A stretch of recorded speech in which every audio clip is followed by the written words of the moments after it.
Welcome. You are in the lab room. I'm your host, Lou. Thank you for joining me here on the program. Week number 15, National Football League gets kicked off. Thursday Night Football. San Diego Superchargers taking on their divisional rivals, the Denver Broncos. Well. Look what we have here. Surprise, surprise, surprise. Did I see this one coming? Maybe. Did I think it was going to happen? No. But I knew this Chargers team had a shot in this game. They played these very Broncos tough up at their place just a month ago. So I felt like if San Diego came with their A game, they didn't turn the football over, this defense showed up, the secondary didn't let them down, they'd have a shot in this game. But come on, man, it's Denver. They're at home. I did say, though, to myself, mentally, no Wes Welker in this game. What does that mean? What does it mean?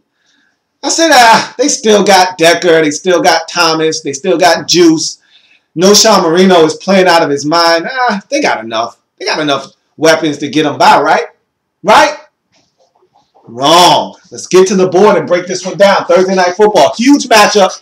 Huge playoff implications for both teams involved. More so Chargers than Broncos. Broncos are already in, okay? They're already in the postseason. They're looking to seal up a number one seed in the playoffs.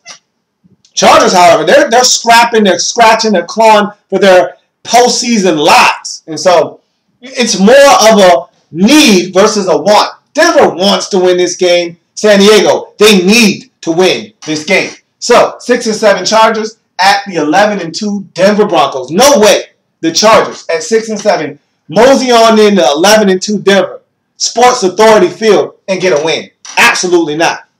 Let's see. Peyton hits the easy button. I thought that first possession, I said, oh, yeah.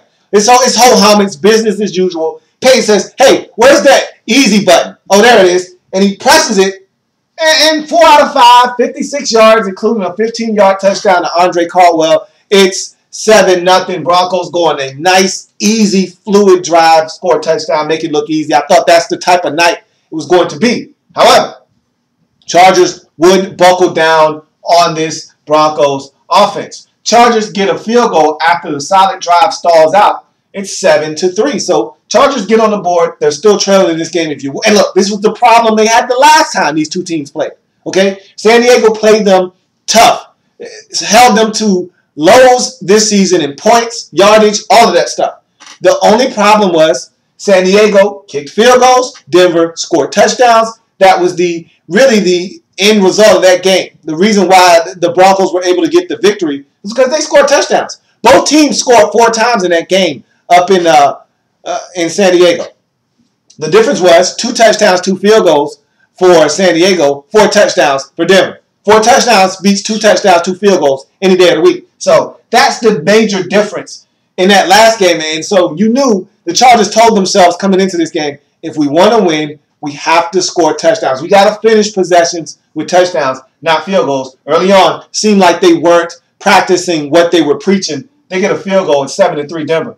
Broncos recoup their field goal as Prater connects from 34 yards out. It's 10-3 Denver. Denver extends that lead back out to a touchdown at 10-3, so they get their field goal back. I'm thinking this is going to be one of those games where Denver scores on, the first 6 possessions of the game, and by the time we get into the early stages of the fourth quarter, this game is 34-17, and Denver is going to cruise in this one. That's what I was expecting by the way this game started. 2 Broncos possessions, both impressive drives, both yielding points. I thought that was going to be the type of night it was going to be for Denver. And of course, this is fresh off the heels of a 51-point outburst against Tennessee. Every week there's a point outburst with this Denver Broncos team, it seems like. But Rivers' feistiness and all takes his troops down the field and connects with Keenan Allen for a 19-yard leaping touchdown. It's 10-all. And this play was huge, and it really got this Chargers team motivated. Keenan Allen was struggling early in this game. Him and Rivers weren't on the same page on that first possession that yielded a field goal. They weren't on the same page. Rivers thought he was going to go out toward the pylon. He went inside toward the safety help. Rivers threw it outside. There was no one home. Rivers was, you could see, obviously and visually mad about the disconnect between he and his receiver. Then he comes out of a break too late. Rivers had anticipated him coming out of the break sooner, and he threw it, and he wasn't there for the football. So they weren't on the same page. This catch right here kind of got them jump-started in the right direction, and Keenan Allen really made a huge play, leaping over a Denver Broncos defender and bull rushing his way into the end zone, bum guarding that safety to get into the end zone. It's 10-all in this football game. Keenan Allen is such a stud. Like I said, I broke this down in the offseason. I've been talking about it all season long, that I felt like the Chargers got a steal in this draft when they got Keenan Allen in the third round. Keenan Allen continuing to be a boss as his second touchdown of the game, this time from 10 yards out on a corner route, gives the Chargers their first lead of the game at 17-10. So Keenan Allen starting to assert himself in this football game. I thought Mike Mayock made a great point, showing the graphics about his stats up against the rest of the guys who were drafted in the first round and their stats. Look, he's having a breakout year. He is a bona fide number one in this league. I've said that from day one, and he's proving it to everyone that was a naysayer, that was a doubter, that was questioning his top-end speed, that was questioning his toughness, his ability to get it done. He's showing all of them that despite what I was able to run at my pro day, and I was injured, you should have taken me. You should have went to the film, watched the tape, and seen how good of a football player I was. He's making the league pay now. Keenan Allen, his second touchdown of this game. It's 17-10. San Diego Superchargers. Right out of the gate in the second half, the Chargers go 80 yards in 8 plays, capped by Ryan Matthews' 23-yard touchdown dash. It's 24-10, and Ryan Matthews was stellar in this game. And I thought that was, and Mike Mayock said as much, he thought that the difference in this game was the ability of the Chargers to run the football with Ryan Matthews. I thought, every time I looked up, he was getting 5, he was getting 6, he was getting 4. It looked like 2 defenders were in the backfield. He'd cut it back, go up the field, put his head down, get 4 yards. I mean, that makes all the difference between a 1-yard gain, a 1-yard loss, and a 4-yard gain. I mean, that's the difference between 3rd and 3 and 3rd and 7 or 3rd and 6 and you not being able to convert. So, I mean, Ryan Matthews was huge in this game, and that run down the sidelines, that was a great example of him getting to the outside, cutting back inside, getting up the sideline, and getting into the end zone. Ryan Matthews was stellar in this game, and that 23-yard touchdown. This is when I really got to the point in the game where I realized the San Diego Chargers aren't playing tonight. They're trying to win. I said last game that they didn't score touchdowns. They were kicking field goals. You know the mantra. Field goals don't win games. Touchdowns do. Well, the Chargers said, we're not doing it this time. We scored touchdowns. And that's when they got my respect when they got to 24-10, because I realized these boys aren't playing tonight. They told Denver, you better bring your A game. We're not playing with you. We know you. This is family business. You can't treat us like you treated the Titans last week, okay? You can't spot us a 14-point lead and think we just going to give it away and allow you to put up a 50 burger on our head, okay? This is family business. I know you. You know me. Forget about all the games, man. I know what time it is. And they turned it up on the Denver Broncos. And this is the point when I realized Broncos are in trouble tonight. This is not what I thought it was going to be. This isn't going to be 30-0 to 24. This isn't going to be 34-17 or 37-23. This isn't one of those type of games. This ain't that type of party. Chargers aren't going for it. So Broncos better wake up. I know that much. Broncos snap out of their funk on a 12-play, 89-yard drive that results in an Andre Caldwell 5-yard bubble screen. His second touchdown of the game. It's 24-17. Chargers still lead by a touchdown. This drive was huge because it stopped the funk that the Broncos were in. They hadn't picked up a first down in ages. I mean, up until this drive, they hadn't picked up a first down since the first quarter. I mean, that's unheard of for this Broncos team in 2013. And they had to go for it on 4th down, and Mike Mayock talked about it on this drive, about how everything the Broncos got in this game, they had to work harder for it. And as they were driving down the field, I said, and this was the first time I really sat down and thought about it, I said, they missed Wes Welker.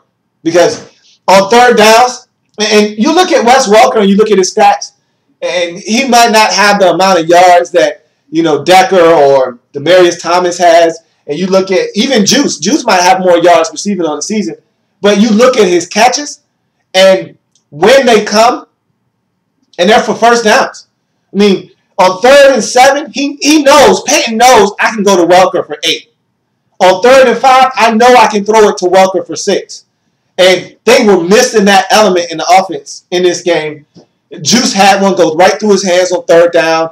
Caldwell wasn't always getting separation. It was just tough. Everything was hard to come by in this football game. And I realized it on this drive. Even though they got the touchdown, they had to go for it on 4th and 6. Caldwell came up with a huge catch on 4th and 6. But I realized the Broncos are in trouble because they're not getting enough separation. This offense isn't as fluid as it normally is. And I think a large part of that had to do, I got to give credit where credit is due. This Chargers defense, Pagano and company, they really ratcheted it up on the Denver Broncos in this game, but also in the same breath, they were missing Wes Welker. You could tell. It was obvious.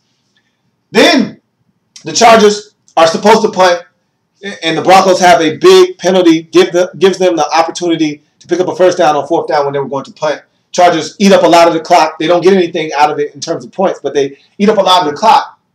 But then Peyton is hit during his throwing motion when they get the football back, and he held on to the ball way too long on this play, but you know what? It happens sometimes. Again, this goes back to no Wes Welker. Guys aren't open. He wasn't comfortable. He held on to it too long, tried to throw it at the last second. He was hit while he was in his throwing motion. Ball goes up into the air. It is picked off by Thomas Kaiser, and at that point, it's ball game right there. I mean, Chargers are already in scoring position.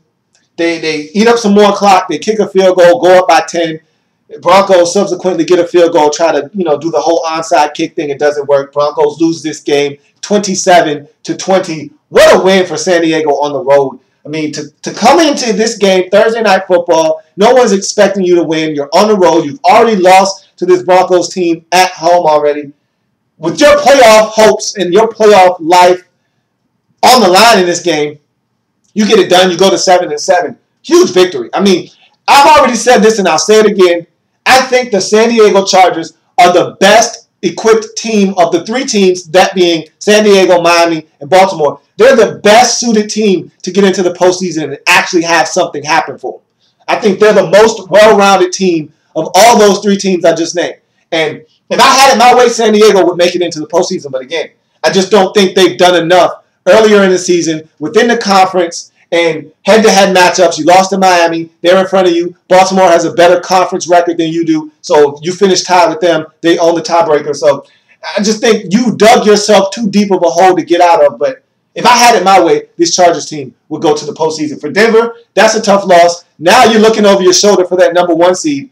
And depending on what New England is able to do down the stretch, you could be the number 2 seed now. And you want this game to be at home. Whatever games you play in the postseason, you want them at home. But tough loss. I mean, San Diego, it's family business. They know you. You know Welker. They got it done. You didn't. You're 11-3 now. Now you got to wait and see what happens, because if New England wins the rest of their games down the stretch, you're the number 2 seed instead of the number 1 seed, and you've played well enough all season. And now you got to look over your shoulder in the division as well. Kansas City, look, they're playing good football. You got to hope that, you guys don't falter down the stretch and allow them to take this division from you. So a lot of different things have changed now that you lost this game, but I still think you're going to be the number 1 seed. I still think you're going to win the AFC West, and it's a tough loss, but you'll be fine. So that's going to do it for this installment of In the Lab Room. Thank you for joining me. If it happens in the National Football League, whether big or small, we cover it all here in the Lab Room. Thank you for joining me.